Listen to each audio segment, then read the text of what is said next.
Good afternoon. It's Friday and something like 85 degrees here.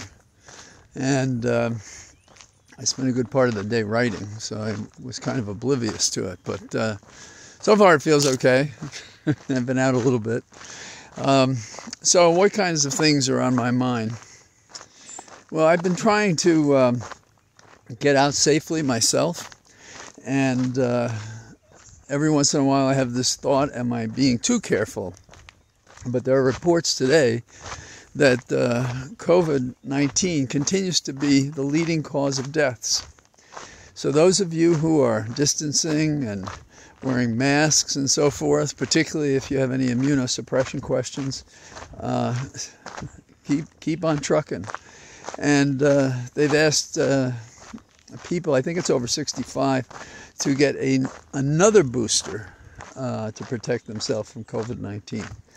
So let's consider this your public service announcement, your PSA. Among the Republicans that just don't know how to stop hating, they passed a bill to bar transgender athletes from women's and girls' sports, and not the reverse way. And of the few instances that I've heard about, there hasn't been that champion male who realized his sexual identity was a different pronoun. And as a woman who did any athletics, made any difference in terms of being extraordinarily capable or more capable than the average, or more capable at all than women athletes. And I think it's dangerous to be having these kinds of discrimination based on folklore or imagination than on science and facts. And the only way to get the science and facts is to treat everybody equal, and then over time to see what that means. But and you know that it comes from the Republicans.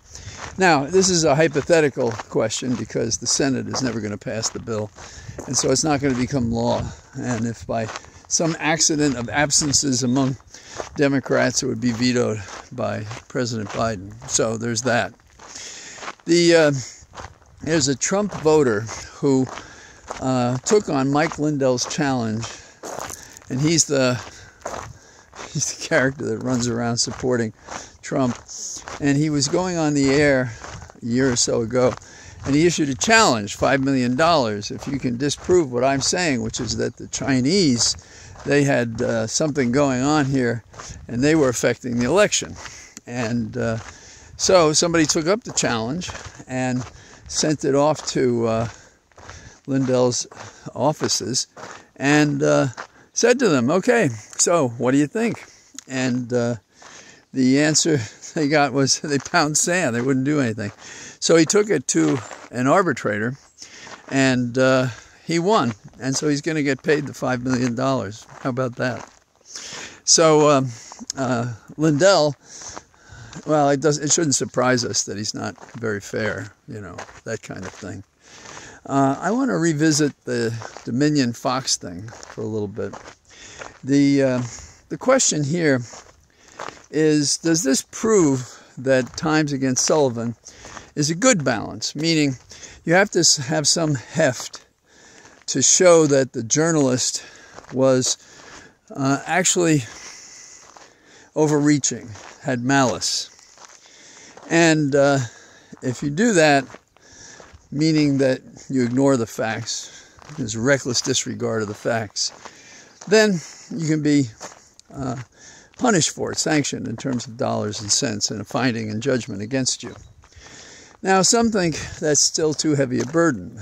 Among them is Justice Thomas, who's so popular these days. But he wrote an opinion some time ago saying that the press is protected too much. Now, for my money, there's a reason it's the First Amendment, and it's because it's the most important check on government, that you have a freedom of press and of journalists. Now, some would do away with these protections and I think render the system even weaker than it is now. And it is the kind of thing that an autocrat prefers. Someone who doesn't care about this freedom. And, you know, the earliest Federalists, John Adams, supported the Alien and Sedition laws, in which not only could you be found to have libeled someone, but you could be put in prison, in jail. And there were some sensational discussions about that. So when John Adams is defeated by Jefferson, he takes it very hard on a number of grounds, and one of them is this. I think of those people who say, hey, Dominion has taught Fox a lesson. But I immediately thought of Senator Collins saying Kavanaugh had been taught a lesson, and plainly on the Supreme Court he did not. And I don't think Fox has learned anything. And I do understand the argument about the accounting, but it could have been a grand moment to have, well, to gone past the settlement. Now, it is a private party, and you can't dictate to them. But as I've said before, they raised our expectation that more was going to happen, and more won't now happen. No apology, no admission of responsibility. We paid to muzzle the lawsuit. Sort of like Trump. Trump paid money to quiet the ladies of the night, and now Fox pays Dominion so they can consider this the cost of business and go about their inappropriate ways. So, that's my pitch today.